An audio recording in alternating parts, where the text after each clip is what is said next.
Welcome to the Tech Panel. 1, 2, 3, 4.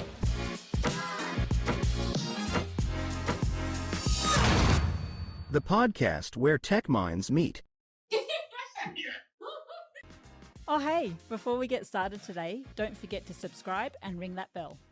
Welcome to the Tech Panel, where we unpack the trends, strategies, and stories shaping the future of tech business. I'm your host, Arvin. And I'm Jamie, and today we are thrilled to have a true startup marketing maestro with us, Gerard Doyle, the founder of Fractal. Gerard's helped countless entrepreneurs turn their big ideas into thriving businesses. That's right. From founding 3 startups to steering brands like Naked Wines, Two Bays Brewing Co. to success, Gerard knows how to cut through the noise.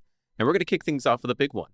What's the number one marketing mistake startups make that kill their growth before they even start? Trust me, you're going to want to hear this.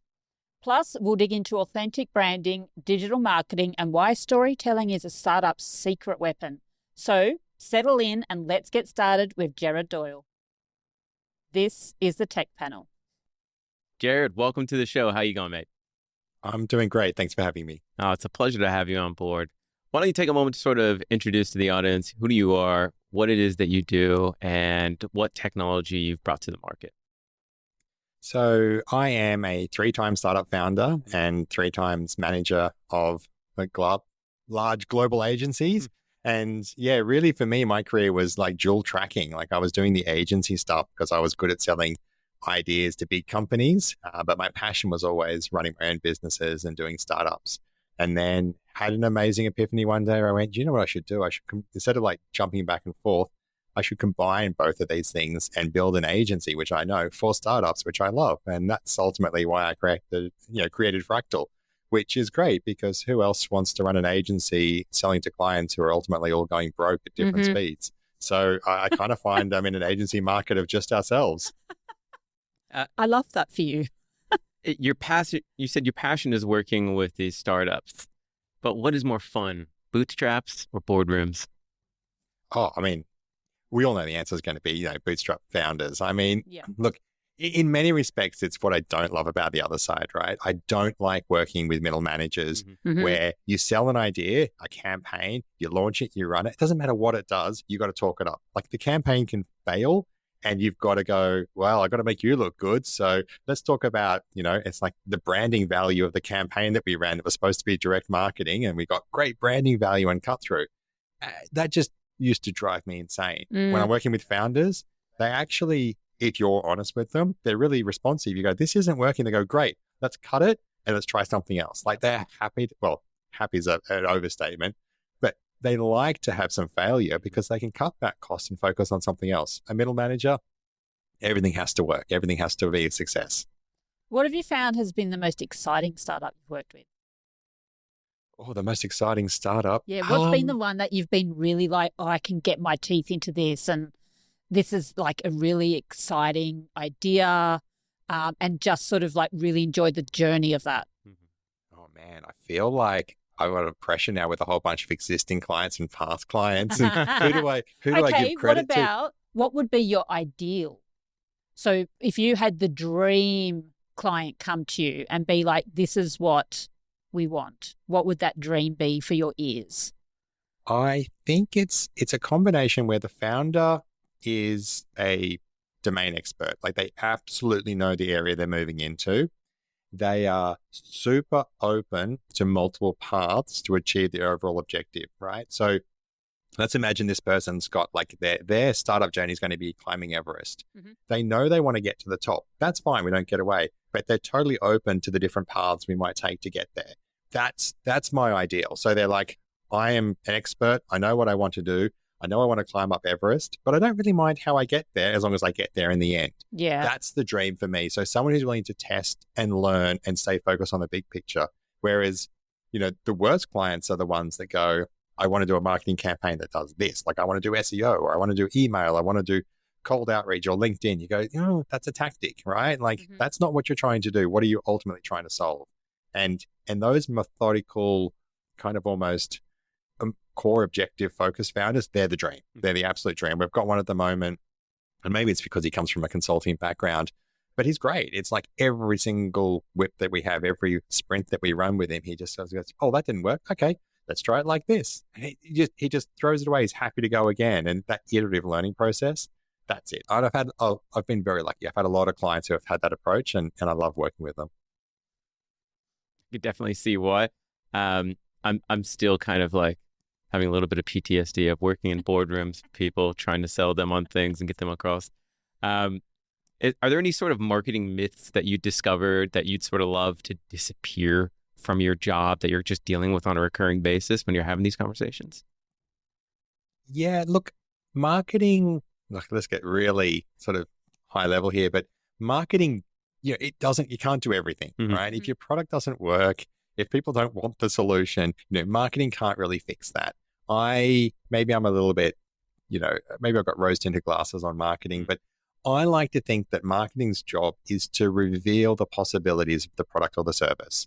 It's to help someone understand how this can work for them. That's our job. Sure. The negative version of marketing is to trick people. Oh, you're just going to trick this or trick me into doing something. And look, it's a spectrum, right? There's a range, and there is an element of trickery and cleverness in marketing. But I think most people, it's pretty hard to trick people completely. And so for me, what I want to get away from is this idea that, I guess it almost sounds like I'm trying to avoid accountability a bit here, right? But you can't, a perfect product won't market itself as much as people want to believe that's going to happen. Yeah. And perfect marketing won't make a failed product work either, right? It's somewhere in the middle. Yeah. And so, on one hand, I don't want to be held completely responsible for the failure. On the other hand, I don't want to be dismissed as being irrelevant. It's somewhere in that middle ground. And look, we live in a very gray world. And I think marketing sits beautifully in the middle of that gray world where we're not one extreme or the other. What do you think one of the biggest marketing mistakes startups and founders make that kills their growth before they've even started their journey? It's going to be over-investing in an idea before you've tested the primary thesis. So what happens is, in our mind's eye, sitting with a co-founder, sitting at a pub, coming up with a marketing idea, we over-invest in the execution. We over-invest in the collateral and assets that we need to get something to deliver, right? Yeah. So we think, influencers, this is the big thing. We're going to do this. And everyone races out and they try to get like a Kardashian or some, superstar to test small. Yeah. Test and boil your thesis down to the lowest common variable that you can test, the cheapest way to test that thesis, right? Yes, a Kardashian may be your dream, but you don't have to start there. You can just get anyone to make a similar kind of video. The scale's not going to be there, but at least you can test the thesis. So for me, the biggest common mistake I see is that, and this is a trait of business owners and founders, right? We love working. Like we are at our happiest when we're tinkering and we're working hard and we're doing late nights. So we're not afraid to work, but we tend to find comfort in working harder and longer and avoid that going public moment, right? That testing it. And actually you can test stuff really cheaply. Like you can spin up a Google ad or a Meta ad or a TikTok ad in minutes and, just put something out into the market and just see if it sticks. Yeah. Whereas, people spend so long thinking about branding and colors and messaging, and that's great. Like there's a place for it. But at a fundamental level, if you spend too much time, then your sunk cost becomes so great that it's really hard to revert. Sure. So if we go back to like that idea I had of like trying to climb a mountain, right? And we're happy to take any path. Well, sometimes we're climbing the mountain, we'll get to a cliff face and go, we can't go up. Like it's not working. Yeah. And so we need to back down and try another direction. Now, if we've gone for 7-8 weeks in one direction and then discover it at like the 7th or the 8th week, we can't go this path and we've got to backtrack for another 8 weeks, turn around, try something else, I probably get back to the bottom of the mountain and give up and go home. But if I've only done a day and I look and go, oh, there's a cliff here and I can turn around, that's okay. I can do that. I can face it. And so, to your original point, the most important, the biggest mistake people make is over-investing in the size of the test. And, if you can just run through in your mind and question yourself, is this the smallest possible test I can make to test this thesis before I scale it? Yeah. You're probably going to be in a pretty good place. I've dealt with that countless times where I'm working with an exec team and they have an idea and they believe it is the right thing for the business and everyone has to get on board and you just start investing into it. And they never tested the idea. And when the results don't come through, a lot of people fail to realize that like, it's not because it's being executed poorly. It wasn't a good idea to begin with. And we didn't test the market enough, really try a little bit, see what the results would have been off the back of that, and a justifier off the back of it. And you're right, people do make that mistake. They come up with the idea, invest wholeheartedly into it, and just think it's supposed to work because on its merits, face value, it looks like it should. And that's not how reality works in many instances. You do need to test these things.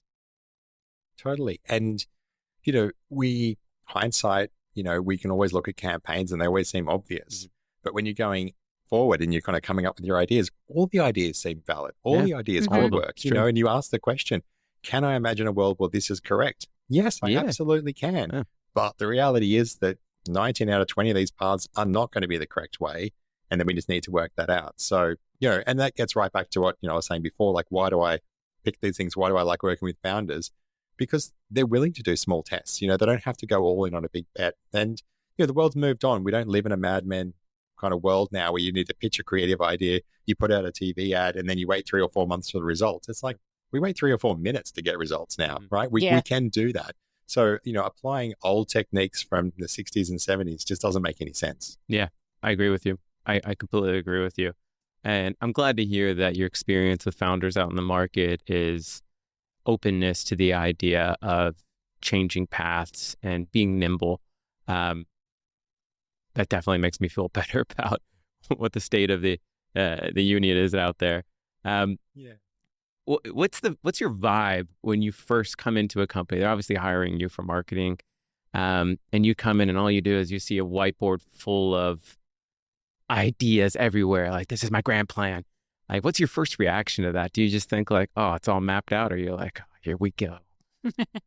Oh, look, I don't like fleshed out marketing strategies early on for a product that has no customers, right? It's like a work of fiction. It's a great story, and we can imagine that's the journey, and it's never going to really happen. True. Look, in the same way, sometimes the first brief we get is, we want you to write a marketing strategy and a marketing budget, and you just go, that doesn't work here. Like, we literally don't know what we're going to do. Mm-hmm. So what I want to see is someone who has like a product roadmap. They're really focused on where they're going to go and how they're going to expand the product, but what their product does right now. If that whiteboard is full of product ideas, problem solutions, and they're just very much focused on that, super happy. If the team or the person I speak to and they've got a lot of marketing ideas, that can be okay, and we can run a lot of experiments. The scary thing for me is if some of those ideas are too fixed, and it's just, you sit there and you just go, oh, is that really the right thing? I think, to give you a real example of one that always catches me is SEO, right? So my first love was SEO. I did that I'm old now. So 1995, I started doing SEO. So my SEO experience predates Google in its existence. It didn't even exist back then. So Larry and Sergey hadn't even kind of hung out and come up with their theories yet. And little old me was at, university and trying to work out SEO for Yahoo and Excite and Web Wombat and everything else that predates was anyone who's listening to this, right? But for a startup, SEO is a long strategy. And we can get into the semantics around whether it's free traffic or paid for the work, etc. But, SEO is like setting off a cargo ship on an ocean in a direction. You're saying this is where you want to go. It's super efficient. It doesn't use a lot, but sometimes you got to hop on a plane, fly over, carry one box of stuff and do a little test, right? Yeah. Is it the most efficient way? No. But if you get to the other country, you try to sell your box of widgets and no one buys it, well, you can turn around and fly back, right? But if you if you bought an entire shipping container and you're sending it across the ocean and it's going to take months to arrive, you kind of can't turn it around, right? And I think it's sort of really apt at the moment. There's a lot of container ships coming from China to the US and you kind of go, oh, it's a bit late to turn them around now. We're kind of stuck with it, right? So, SEO is one of those ones where if someone comes to me like, I want to do SEO, I'm like, I almost have to have a hard stop on that one. It's like, let's do something else first. Let's work out if this is even the right kind of customers, right? So that's like an example of a signal that if I get that, I know we've got to like reset expectations and get in, right? That's a tactic. Let's go a little bit further back here. Let's discover your actual customer first. Even though I know in your mind's eye, you know who your customer is, let's run a few experiments first and really figure that out. Yeah. And I obviously imagine like this has to be a result of just the oversaturation of marketing out there. Like if you're a business owner, you're like, how do I do this? And like the first thing, anything Google's going to tell you, search engine optimization is the key to your success or die. You know what I mean? It's like, I almost It's can't like even a blame movie them. voiceover. But I hear what you're saying, but maybe we should get into what is it that Fractal does? How do you plug this gap? Like what is it you do that helps get a product onto the market that no one's actually heard about? Yeah, so with Fractal, I think people who work at Fractal, I describe as being their experience as being like triangles. And so in my big agency land, we created silos of skills where you go, this is our SEO expert, and his skill would be like really pointy and really narrow. And this guy would just focus at SEO, even to the point where you talk about paid search and you go, oh, I don't do paid search. And like, dude, it's all Google. Like, no, I just do this thing. That doesn't work in the new world, and it definitely doesn't work with startups, right? So everyone who works at Fractal, I kind of imagine being more like a triangle where, yes, you've got your area of expertise, but you have to be willing to adapt and learn the other aspects to see if there's maybe a better way of doing it. Now, what does Fractal do? So we have a really regimented process, which is, all of our clients work on sprints. They work on a weekly sprint, which is to say we have a meeting every week. And every week the agenda is the same. What did we do? What did we learn? Where are we blocked? What are we going to do next? And who's going to do it? Yeah. That's the agenda. And the idea behind that is if something's going to take more than a week, break it down, make it smaller. But our first objective with clients is let's discover how we get the attention of your audience. So let's discover who that audience is, right? So we apply kind of like a loose framework based around pirate metrics. I don't know if you guys have heard of pirate metrics, but there was a chap, Dave McClure, who came up with this phrase. And I like pirate metrics because it's good marketing, right? Because when I say pirate metrics, it's memorable. And the idea was it's an acronym based around A's and R's. So the sound that a pirate would make, which is, R. And it's, you've got an audience, you've got attention, you've got acquisition, and then you move into your R's, which is like retention, revenue, recurring, or referral. I've totally butchered that up. Yeah, referral, that's the one. Thank you. You can Google faster than I can remember anything. And so, what I love about this, apart from the fact that pirate metrics sticks in your head, and people don't remember what the A's and the R's are, is you start with the audience. And so you have to start with the thesis. Like, well, who would be interested in this? And so often we start with something really, really simple, which is, hey, let's just use existing content, right? Let's find that audience and let's throw existing blogs and articles at these people, not ads, not even anything we've written. Let's just throw commentary that speaks to the problem at a particular audience and see what they click on. So in its simplest form, we could go into Meta, go, this is our target audience, and then we just go and pick 10 articles that speak to that problem that we're trying to address. And you throw those articles at that audience, the traffic's not even coming to us. It's not even going. You could be going to Forbes, the Daily Mail and, the Financial Times and Startup Daily, right?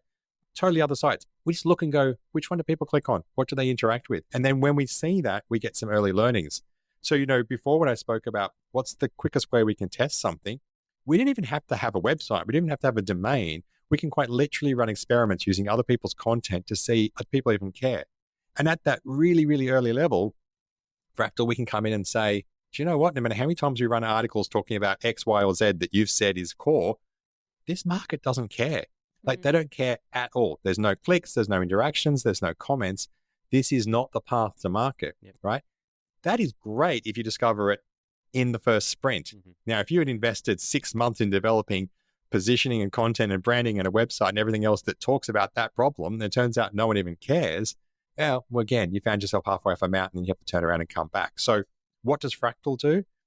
I guess we impose that discipline to run through those tests and we say, hey, we ran all these articles. This one got clicks. All right, let's find more articles that speak to that theme. Okay, now we can pull some stuff out. Now let's write something for you. Now let's own the content, see if it was specific to that website or your content.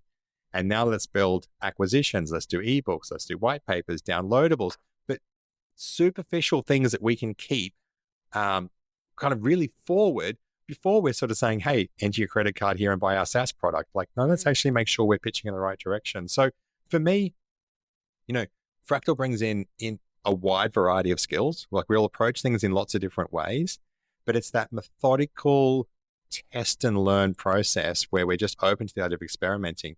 And I guess for me, it comes back to, when I said I had this dual career where I do big agency and startups, like I'm not quite madman level, but I was pretty good in a boardroom. I was pretty good at the pitch. And I felt like I could sell most ideas to most people, right? If you can tell a good story and you can stand up convincingly and you can convince people to spend a lot of money, and it might not be the right idea. And with founders, that's just not what I want to do. Like for the most part, I'm spending their money, right? Like as in they've done a job, they're investing it. That's not to say that I would waste clients' money, but it's real. And you just sort of say, hey, let's just spend $5 here, $50 there. And I think for the kind of clients that I want to work with and most founders, that's appealing. Like they understand that value. There are a few that you'll get that would much rather spend $5,000 to $15,000 on the full strategy and the whole pitch because they find comfort in that old school approach. But that's just not the way we approach it. So, with Fractal, it's just about iterative learning and going through that journey and trying to climb that mountain and discover there's a lot of different ways to get there. And we're just trying to find the most efficient way. So, look, we provide services and we cover a whole bunch of different things. And I always say to the clients, like in any one individual vertical, we're not the best, right? So if you came and said, well, Gerard, you've been doing SEO since 1995, you should be really good at it. It's like, no, if your entire focus is SEO, I am not the person for you and Fractal's not the agency for you. Like that's just never the case. But if you're kind of open-minded and you want to learn and discover what the best path is, then work with us. And then, if SEO at some point in the future becomes absolutely critical to your business, then you'll either hire a specialist agency or bring someone in-house, right? That's, so in many respects, you kind of got to look and go, at some point, we'll onboard and in-house that skill. So, maybe that's what I tell myself. When clients get big and successful and we kind of slowly do less work for them, they're graduating. We're not losing a client, they graduated. So, that's the dream, I guess, for us. True. So I guess sort of on the back of that, how can startups, and it's an ever important balancing act at times, the need that they find the need for immediate growth with building a sustainable brand, especially with the resources that are limited at the beginning of their journey. So what is advice on how to balance this out for them? Yeah, look, it is tough to be thinking about building a sustainable brand in terms of the company. I think, look, I was chatting to a founder yesterday and she's absolutely awesome. And I won't name her because I haven't asked permission, but I was just sort of saying to her, I think about it in terms of founder brand, company brand, product brand. And I just think if you brand yourself, like people buy off people. It's much easier to sell yourself than a company. If you brand yourself as an expert in your area that's focused on solving their problem, then that's the best way you can do it. So as a founder and running your own experiments, think about what that core problem is that you're solving.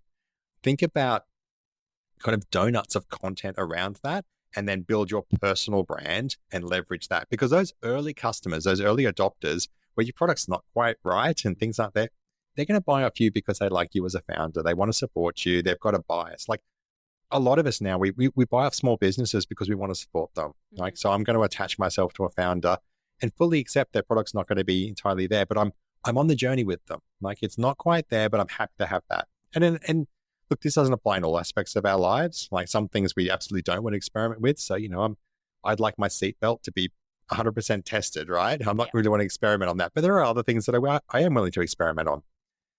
So for me, my advice to founders is I think just focus on your personal brand, align yourself around that problem. And when I say donuts of content, what I mean is, your product might solve a really specific problem, but if you just look one level out from that, you sort of say, okay, what's the equivalent? Like what's the next layer of commentary around that? And for startup founders, they'll often find that the really specific problem they're solving isn't fully appreciated yet. It's not something that the world's gone, oh yeah, we need that. Like, because if it's genuinely new, then no one's searching for it. So what's that next layer around that? So I'll use an example. We did some work with a gut microbiome testing company called Microba. World leaders, full of scientists, absolutely amazing product, right? So this is the gut microbiome and the idea that you need to create biodiversity in your gut to be healthy. And I 100% believe it is one of the best growth areas for, human health, right? Like it's such a big thing. We kind of recognize ourselves as being like an ecosystem, not just an individual body. Yeah, let's caveat this with Gerard doesn't know that much about this topic. I'm the marketer, but I know enough to be dangerous. Now, people aren't looking for gut microbiome testing kits for home because we don't really know that it's very few people really understand it. What do people get? People get probiotics. They understand what a probiotic is because I get a probiotic yogurt, right? So that content is to say, can we produce content around gut microbiome testing? Yes. But is anyone really interested in that? No, because it's so new, there's not a market. But that next layer out is probiotics. And the idea people go, oh, I'm having probiotics because it's good gut health. They know your Colt and all the other branding that's out there. So sometimes you just need to position yourself in that layer of content, get the people to engage, and then take them on that journey to go a little bit further. And so from a personal founder branding point of view, sometimes you've got to say, okay, what's that layer, that ring just outside my core offering? I'm going to produce a lot of content around that topic. So, so if you're talking about, I was talking about to a founder who's building a rehab diary product. And the idea is that it's an app designed for athletes or at least sports people who have an injury because the recovery process is different. Almost everything is built for the on and the up. Any training program, any app, anything you do is all about getting bigger, faster, whatever, stronger. So it's all sort of up and to the right in terms of your progress. But if anyone's similar age to me and you're kind of middle age and you're trying to do running or anything like that, you're going to get an injury. And so Rehab Diary taps into that. Now, to build a personal brand around that means you've got to tap into the idea of providing advice around torn ligaments, calves, hamstrings, strains, breaks, scrapes, all those kind of things and how you get around that. So your content doesn't have to be specifically around diarizing and the benefit of diarizing that. Your content needs to be around the fact that, I've got a strain. Like, how do I treat it? What do I do? Then, you can allude to the idea of actually it's a long process. And Gerard, you're in your mid 40s here. This is going to take you 6 months before you're better again. Yep. I think, it's a long-winded answer, but I definitely would be recommending personal branding in the area much more than trying to brand around content. You kind of have to leave, and the company, you really got to leave that until you're right, until you've climbed that mountain and you've got success. Then you can start to build a bit of a wall and a bit of a moat around your business. Right. So that makes sense. Do you find you get much pushback with that particular advice? Because I'm assuming quite a lot of founders, they're stars in their eyes and they're ready, they're gung-ho, right? And this is a sort of let's pull back a little bit. Do you find you get much pushback and then going, I want to go, go, go, go, go? I think you do. I think everyone's a little bit impatient and you want to test these things. And I think probably a lot of that's just driven by runway. People don't have a big runway. They're like, I've got to get this working in X amount of time. You will get that. And I think, look, we don't ever have, when we take on a client, that client needs to be either well-funded or have their first customers or some sense of revenue going. I don't want to work with a business that's, I've got no funding and I've just got an idea. I've just got a product. It's like, if you're not ready to test this, we're not ready to get started. Yeah. But you do get pushback. I guess from two different paths. Sometimes you get founders that really want to build up their personal profile and it's more about the glory of themselves than actually the product and the business. But generally people just, they want to go fast. And I would say the biggest battle we have is that it's really hard to see why your idea is not going to work. If you're completely bought into your idea and your solution, it's really hard because when we're a domain expert, we kind of have blinkers on. And we all do this in our lives, right? We look at something that we fully understand. You go, how can you not see that? How are you not aware of this? Yeah. And it's because you're an expert, right? So I can see everything, but to the rest of the world, they've got no idea. And that's really hard to do. It's really hard to be self-aware enough to realize that, yes, you've got a PhD in cancer detection and you've been working with MRI machines for X long. You totally get why AI is the future, blah, blah, blah. To everyone else, they're like, I just don't really get it. That's not my area of expertise. And so I think that's the biggest thing is for them, because the solution seems so damn obvious in their minds, they're like, don't we just go flat out because everyone's just going to go, yeah, of course, this is the perfect way. Yeah. We don't as people. We're not experts. We make our decisions based on one or two bits of information. We genuinely don't buy the best product most of the time. We just don't know what it is. So, I might take in consideration one or two variables, but for the most part, we just go, yeah, near enough. That'll do. Right. Mm. So I did it yesterday. We were looking to buy some brochures and it was just kind of like, we looked at Canva print on demand and I was like, oh, it seems a bit expensive. Then we looked at Officeworks, Snap Printing, a few others, Vistaprint. And then we just go, oh, who cares? Just hit buy and just go. It doesn't matter. And to someone in the printing industry, that would drive them insane because they're like, do you know how much they charge? The paper's terrible, the delivery's slow, whatever it happens to be, right? But that sort of fatigue you get as a buyer when you're looking at things like that. I do it all the time. I'm like, I just cannot be bothered anymore. Just whatever, like buy, because you do get fatigued. And my point coming around to a lot of companies do say on socials in particular, so like digital marketing, getting into that side of things, and they post and post and post and post and post, and it's almost like a spam.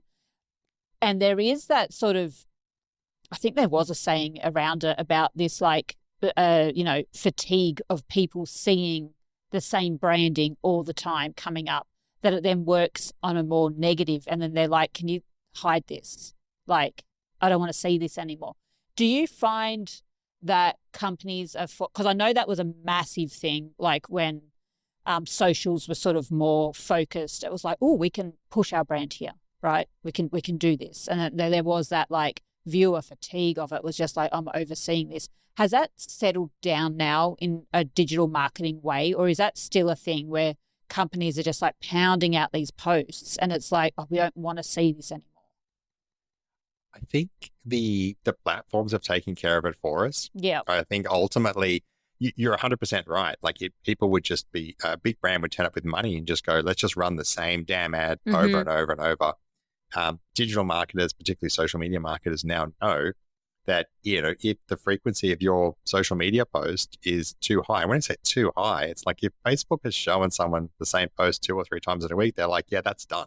So Facebook, it is logarithmic, like the cost. They will just scale it so fast. And then eventually they just turn the ad off. They just go, oh, we're not showing anyone. So actually, I think the platforms have taken care of it for us and they're forcing us. And so anyone who's run the same ad for a while, you're running it, it's working, you got a positive ROI, you're really, really happy. And then all of a sudden it just tanks. Yeah. And that's because Meta just woke up and went, yeah, everyone's seen that. We're over it. Yeah. Okay. And the catalyst for that is tiny. Like, like when you're on social media, if you're on TikTok and you press a little arrow button, you make a comment. It's like, it's repetitive. You click that repetitive button, you're killing that. I mean, that, like a small soul of a digital marketer somewhere just died because you're like repetitive, seen it too much. And TikTok's like, yeah, that's dead, right? But we all know it, right? It appears too often. So look, I think at the end of the day, some businesses just had far too much money and the platforms had to come up with a better way in terms of user interactions. And the way I always think about it is, look, I'm a kind of white middle-aged male, right? So every sports book in Australia is convinced that I need to be gambling with them. And so, the budget they've got to acquire me as a customer, and I'm not a potential customer, but I tick all the demographic boxes, it's huge. Yeah. Which means that a small little startup company that might be trying to sell me gut microbiome health tablets or something just cannot compete. They need to acquire me for a couple of dollars. And Ladbrokes are sitting there going, yeah, we'll spend $3 or $4 grand on you. Yeah. So, so the platforms have had to really dial that up to stop that ad fatigue kicking in. But also, I think digital marketers now they're just used to just smashing out variations, right? Yeah. So with the advent of AI, they're just like, oh, variation, new copy, new copy, new copy. And that, like, for a lot of people, that's the retainer, right? It's just new copy every day, every week, just keep producing it. So I think that does help avoid fatigue a little bit. Yeah. That in combination with, influencers and creatives that you partner with helps a little bit as well. But look, I think the platforms have taken care of it a little bit and kept it pretty fresh for us. Yeah, that's good. So you've actually done 3 startups yourself. Is that right? Yeah, some have been successful, some haven't. I would highly recommend making the last one you do successful. I didn't. I was more successful at the start and then got the arrogance of like, I can do this myself. I've done it once. It must be the same every time. Yeah, no. So the least successful startup I had was the last one I did in Australia. Didn't make any money, lost money on that one. And, probably bet more of my money on that one. What it means for me is that I have that experience of some success. I also know and have very relatable empathy towards founders and what it is to be struggling, right? That was my next thing was like, Yeah. what specific tactics do you recommend for these other startups that you're now helping to stand out to investors and stuff like that? Like from your takeaways from success and then one that wasn't so successful. And then now obviously you're back on the rise with your current one with Fractal. But what tactics could you push across to these other founders that you're like, yeah, this is, true and tried? Yeah, look, you can buy scale and you can make your top line revenue go up by spending more money, right? So that is one trap that founders fall into. Venture capitalists are pretty smart and clued into that now. So they look at unit economics, they look at, how these things work out. So the most common startups these days are SaaS-based startups. And, you basically need to build a business where you sort of say, hey, we can acquire customers for X. The payback of X is, 3 months. And that's our window. That to me, that's for like, we'll talk specifically about a SaaS company. Like the ideal scenario to get to is where you say to a venture capitalist, and a lot of the time with Fractal, we're engaged to basically achieve this bite point, which is to say, we can acquire customers for X. We can get the payback of that after 3 months worth of subscription, which also shows a level of stickiness with the product.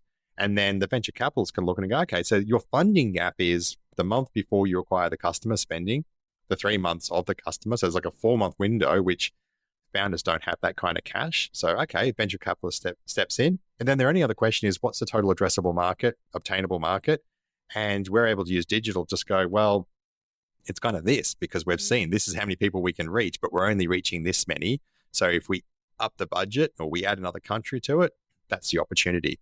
And so if you can get to a stage where you can present a venture capitalist, yeah, you got to do your product and founder and all that kind of stuff. But ultimately, if you can present an equation, which is, hey, we can acquire customers, they stick with us, the payback window's here, so I need you to fill that funding gap. And if you fill that funding gap, this is the obtainable market we can go after. So the more you fill it, the faster we can hit that market. You usually find you're having a pretty meaningful conversation pretty quickly. For my last startup, our payback window was just far too long. Like it just wasn't really there. And although we had growth, our growth was very much driven by, we were buying our growth. We were spending money and we were growing because we were spending more money, but we weren't necessarily becoming more efficient at it. So, for most founders, that's where they're ultimately driving their business. And that's what we will try to help them get to. And then, if it's not working, it comes down to a bit of consultant radical candor and sort of saying, I don't think this is going to work, and that's, that can be hard, but sometimes you've got to have that conversation as well.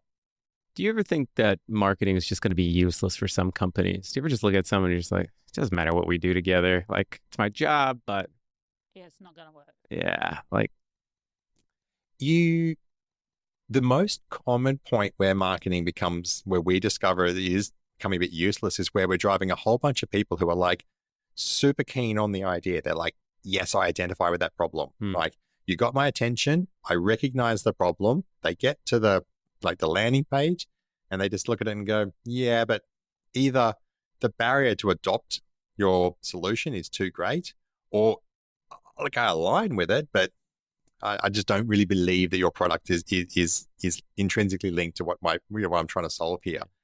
That's the most common. And you just sort of go, it doesn't matter how much marketing you spend, if that product has like this high barrier to like adoption, right? It just could be like, let's just say if it requires you to completely rewire your accounting system, it's like, oh, all you got to do is unplug Xero and plug in this and then change your accountants over here and just update all your privacy policies with this and read out, your share registry. It's all just too hard, right? And it doesn't, and you might be fixing $100, $200 problem, but it falls into the too hard basket. Yeah. That is really common. The other one is if potential customers are given the opportunity to procrastinate, they will. So we did some marketing for a I'll be really careful not to give too much information away, but a medical compliance startup. And let's just say that the medical professionals we're targeting, there was legislation that had said they needed to do some particular work. The reality was no one had been fined or questioned or charged under this legislation, which meant that the medical professionals were like, totally agree, sounds like a great idea, we'll think about it. Why are they thinking about it? Because until someone loses their license or gets a serious fine, they don't actually feel like they have to do it, right? So we could get attention, we could be databases, we could have conversations, and every single conversation, this is great, totally agree. We'll think about it. And why? Because until the governing bodies come in and actually remove a medical license and scare people, they're not going to jump over the line. Sure. And we just find that happens all the time. For a lot of people, it's just kind of like, yep, I agree, but it doesn't feel urgent right now. And this is true in our lives in lots of different things, right? It's really hard to sell things like recycling or environmental issues because you can always push a little bit further and no, we'll deal with that later. That's tomorrow's problem, right? Saving for retirement, that's tomorrow's problem. Dieting, health, cutting out some booze, that's start next week, right? And that's true of most startups. They're solving a problem that you can probably just delay it for a little bit. And in that case, no matter how much marketing you do, look, you're going to struggle, right? And, we talk about startups, things that make a startup successful, timing, luck, these things matter, right? So if you're going to launch a startup and it turns out at the exact time where the government does something and creates a new policy or sends some people to jail, whatever, it's probably a good time, right? Yeah. So timing is important.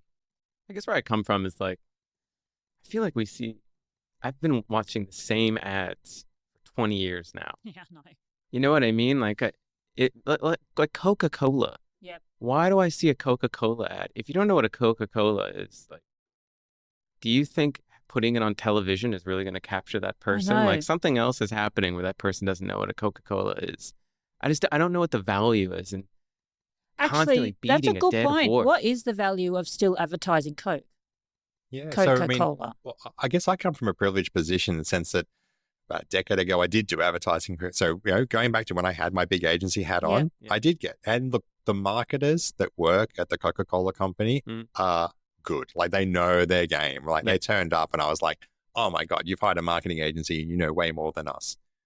I think the thing is that Coca-Cola is ubiquitous. It's like, I think Rory Sutherland said it, something along this line, which is it's the product that if you order it, that the waiter will say, apologize if they don't have it. Yeah. So you go into one of these, like a Pizza Hut where they have Pepsi, and they're, oh, can I have a Coke? And they're like, oh, I'm sorry, we've got Pepsi. Is that okay? No. It's like, just think about no that is brand my power. answer at every time. No, it's not okay.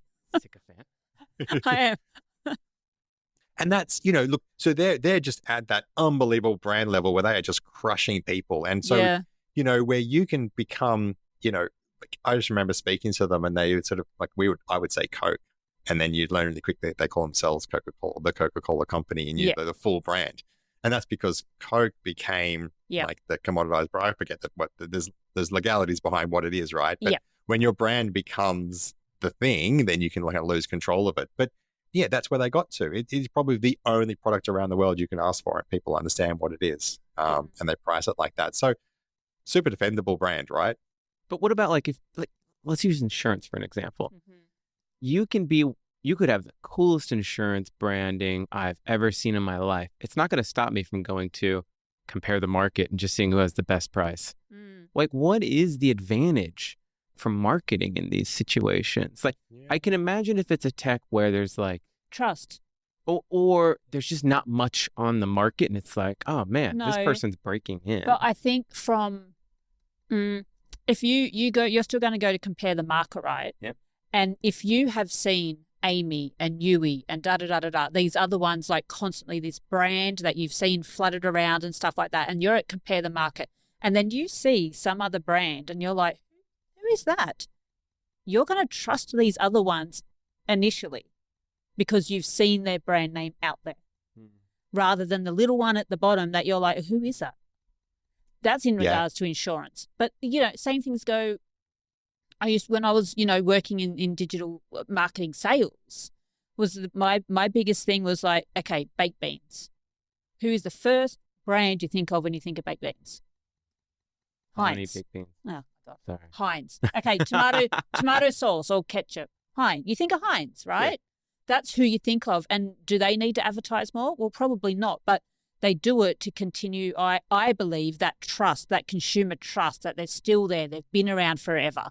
And they're there to remain at the forefront of any competitor that might taste better, that might be cheaper, but you trust that Heinz label. You trust Coke. You trust Yui or Amy or whatever, rather than the tiny little one at the bottom of the compared list. Am I right? That's the value of brand, right? The value of brand is the difference between the base cost and the premium you're willing to pay. So am I willing to pay more to have Suncorp or Amy insurance? Yes. And what's the brand value? The brand value is the difference between Suncorp and budget, right? And the more that Suncorp is trusted in a particular market or any big insurance company, that's the value of the brand, right? So, you know, when people say, how do you value a brand? It's like, it's the premium you pay above the baseline cost because of the trust associated with that brand. Yeah. Now, I actually have done marketing for Compare the Market. And, you know, we're talking about one of my failed startups. I actually ran an insurance comparison business and know the guys behind Compare the Market as well and what they did. Oh. So I know that space. Look, I SEO'd my site to the top. So if you it was a window of time in Australia. If you Google, you know, home insurance comparison, car insurance comparison, my website was at the top. Now, that's before I won't go into the long stories about general insurance compliance and monopolistic behaviors or duopolistic behaviors in Australia. You know, that was the battle. Like, those brands did not want me or any other comparison site to exist. And they would actively use existing legislation and processes to make it difficult for a company like me. So my first iteration of zippy.com.au was insurance comparison. I SEO'd it to the top. I could produce a lot of different quotes. That was what Suncorp and Australian Insurance Australia Group did not want anyone to do in the market. They didn't want to be compared on price. They wanted it to be the other market. Now, as a result of that, you know, eventually Budget launched Compare the Market, and Compare the Market came in and then commoditized the industry. But look, you know, let's keep it really real. Compare the Market and Budget are the same company. So, you know, what is Compare the Market really, other than trying to bring the perceived value of brand down, commoditize general insurance, and allow brands like Budget to actually exist? In saying that, I mean, there's Budget ads everywhere. So they are playing the same game, right? At the same time, Budget is increasing their brand value.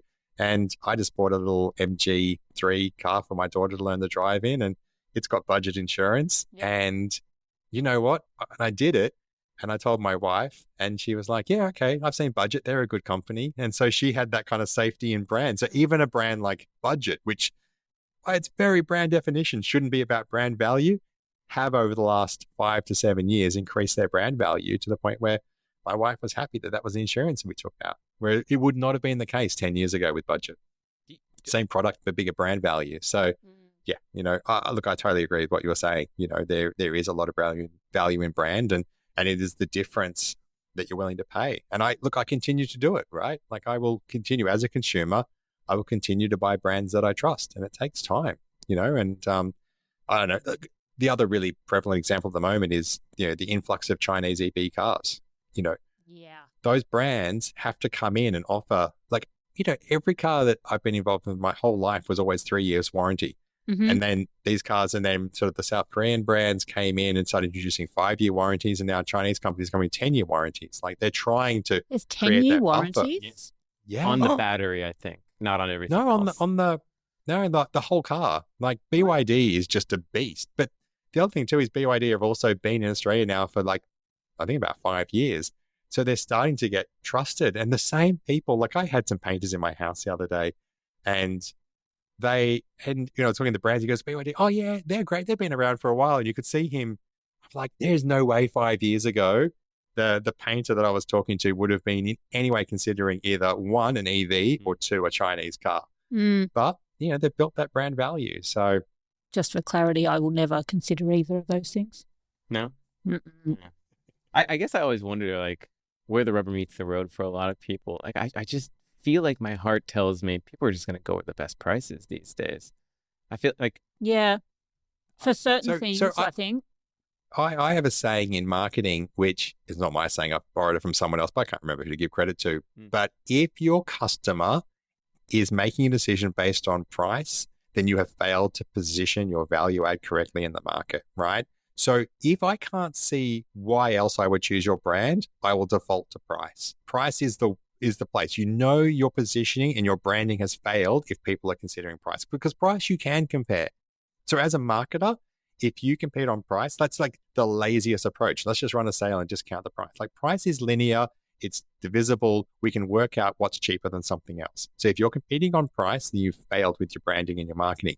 If people aren't considering price, so if there's a founder of a business here and they find that in their negotiations, the negotiation ends up being based around price, you need to go back and think about your positioning and your value adds and reframe your business and your product or your service so that people don't consider price.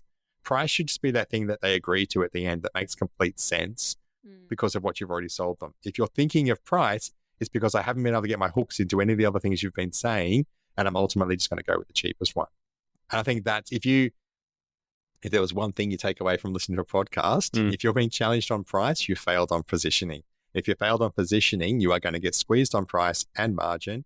You haven't created any value. You haven't got any brand equity there. Put a premium in it. You're going to have to come back the other way. So look, it's pretty common, right? And so whilst Fractal works with startups, and that's our primary business, we do work with a lot of existing businesses that are kind of need to take a startup approach, which is like, actually, we're getting crushed and we need to think about it. The market has changed. The world is different. How are we going to tackle it? Because we're just constantly losing out on price. And it's like, well, we might need to rebuild your business a bit. So I wonder if I'm just like, I have a broken mindset because I lived in Italy and in Southeast Asia. And it's like, it doesn't matter what you do. It's going to be a hard negotiation at the end. Yeah. When someone like ever came to me and like, that's the price. And I'm like, well, that's me leaving. Yeah, that's the price, but we know it's not. Yeah.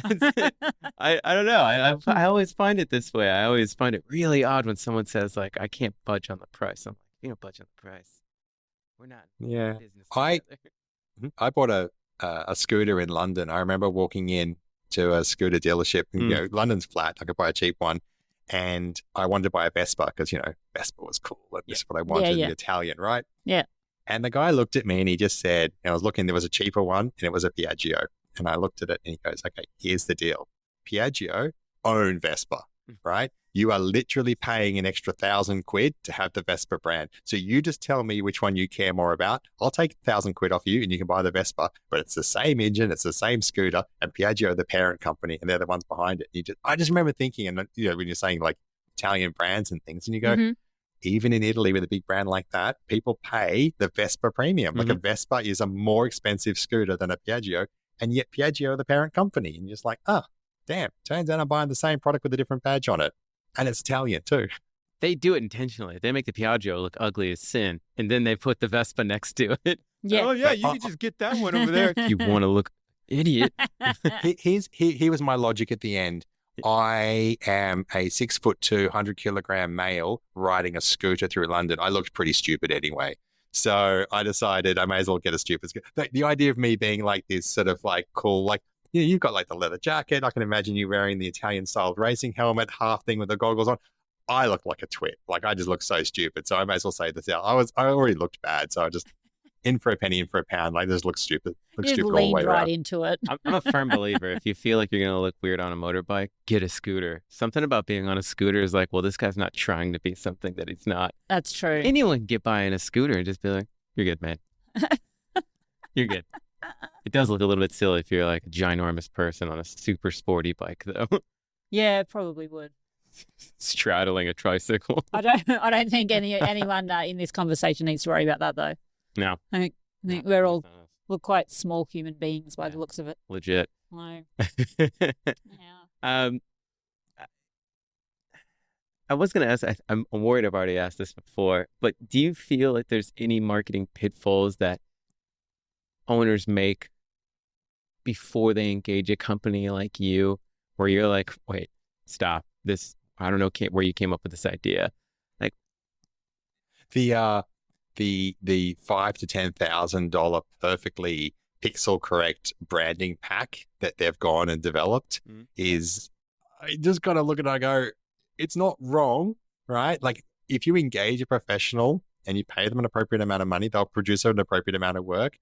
But if you haven't got any customers, you haven't tested anything yet, do you need a $10,000 branding pack? It's like, there's a reason to have it, but gee, let's engage a few people first, right? And it hurts my soul a bit when I look at someone who's, spent that much money and they might be, a quarter of the way into their budget and they spent it on branding. That kind of stuff just hurts. It's not, there's a time and a place and I totally value it, but right at the start is not the time to be doing it. Even to the point of someone who prints off 5,000 business cards, you're like the number of people who go and get business cards printed, like it's like that's the default thing they do. Oh, it's cheaper to buy 5,000. Why have you got 5,000? I mean, who has business cards anyway anymore? I know. Let alone, Seriously. why did you get 5,000 of them, right? So yeah. Again, it just gets back to that core thing. It's like, what do I need to test? Like, what's the absolute minimum I need to do? And I just think people are really fast to engage accountants and lawyers and brand designers, all these costs that feel like the right thing. They feel like what you should be doing, and you're happily parting with your money because I want to set it up correctly. And you look at a business and you just go, have you seriously created like this, they'll create a group structure. Oh, the IP is held in a shell company in the Cayman Islands, and I've put the banking current account in Switzerland, and then I've got my trading account coming out of Ireland because it's a tax haven, and then I've got my operating company in Australia. And you're like, dude, that's like $25,000, $35,000 of accounting fees, and you haven't got a single dollar in revenue, but you've got like enterprise level corporate tax evasion set up. I'm like, don't do that. Yeah.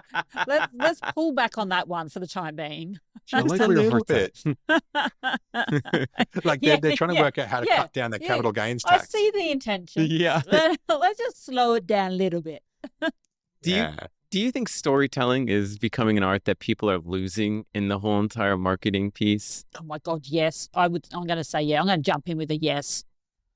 Good, because it's me too. Oh, you too? Yeah. It's hard. I think it's because people don't feel like they've got enough time to tell a story. Mm-hmm. And so you kind of look and you go, I've only got seconds. People don't have attention. I can't tell the whole story. Yeah. The only thing, and I'm not a great storyteller. I think I am once I learn the story in my head, but inside of Fractal, I've got Tim, who's one of the team members. He's good at writing it, right? So when I get to the stage of how I'm going to articulate this, give it to Tim, like not Joe. Remember I spoke about the triangles? Yep. My writing ability is on the edge of my triangle, whereas Tim's writing ability is on the top of his. And I think one of my clients said it to me, and they kind of said, look, we don't need to tell the whole story. We just need to get someone to read a chapter. I'm like, oh, that's really good. You can come work for us.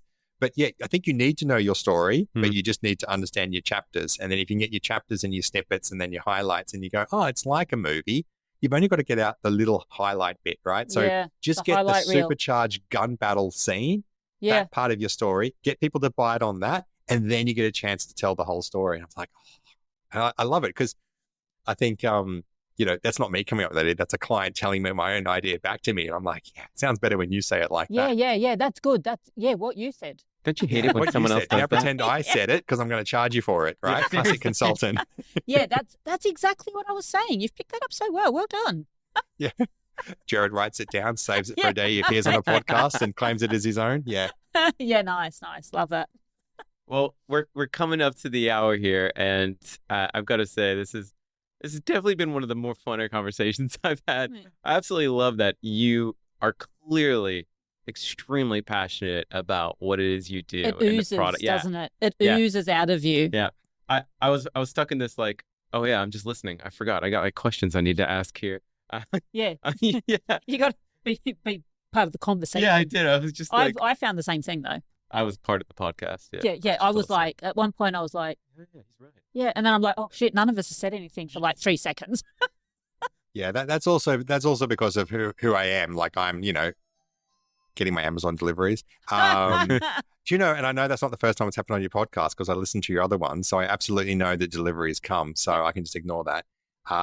But yeah, look, give a middle-aged white man a microphone and he'll talk forever. So apologies for that. But to link it back to what you said at the start with, my background, that's my origin story, right? My origin story is I've been a founder. I know what it's like.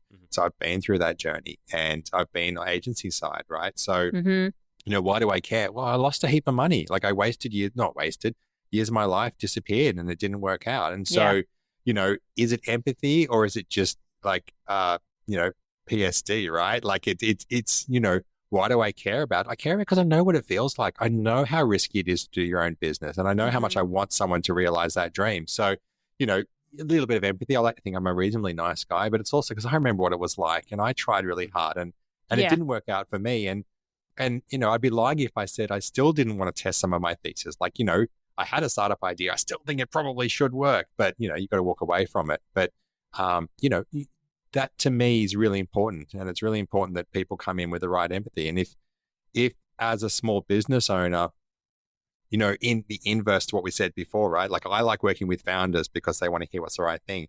I genuinely think for a business owner, they should work with small agencies and independents and consultants too, because they're going to understand what it is. Yeah. If you go hire a really big agency and you're talking to a middle ranking marketing director or manager, they're not going to really care about your dollars because it's not the way that they've been trained. It's not their experience. So, in the same way, if you run and own your own business, and look, I think people intrinsically do this anyway, but work with other business owners. There's plenty of small independent agencies and contractors you can work with. And just leave the big glass meeting room agencies to work with the big glass corporates, and they can have their own middle manager conversations and do the way they want to do it. If you're a business owner, speak to another business owner, support small business and independence. And not only because I think you should, but also they are going to be empathetic to your plight and your struggles. And they're not going to just be looking at a bottom line and walk away from you. Sure. Yeah. Thank you so much, Gerard. That was amazing. Not a problem. Give us a last minute elevator pitch of who you are, what you're about, how people can find you. So Fractal, we're a startup marketing agency. If you own a business and you find yourself, battling on price and losing business, or you're just struggling to get that traction with your ads and you're not quite sure who your target customer is, we're probably the best agency for you. We'll help you out. We keep it short. We have no long-term contracts. We're in and out. We do it by the sprint. If you want to give us a week's notice, we're all good. We're pretty easygoing. If you want to find me, find me on LinkedIn is probably the best way. Reach out, go to the website. You can book a 30-minute, chat with me. I will always make time for founders and do the best I can to help you. And I promise you, I will deliver radical candor. If I think the idea is rubbish and it's not going to work, I will tell you. And as much as that hurts, it's from a place of love. That's right. Amazing. Thank you so much for coming on to the Tech Panel and sharing your story and all about Fractal. No problem. Thanks for having me, guys. Absolute Thanks. pleasure having you, mate. Cheers. Megan, don't forget to subscribe and hit that bell, and we'll see you in the next episode. Thanks for tuning into the Tech Panel. If you like what you heard, make sure to subscribe on YouTube and follow us on TikTok, Instagram, Facebook, and LinkedIn to stay connected. A big thank you to our major sponsor, Codeworthy, for powering today's episode. And join us again on the next episode of the Tech Panel, where tech minds meet.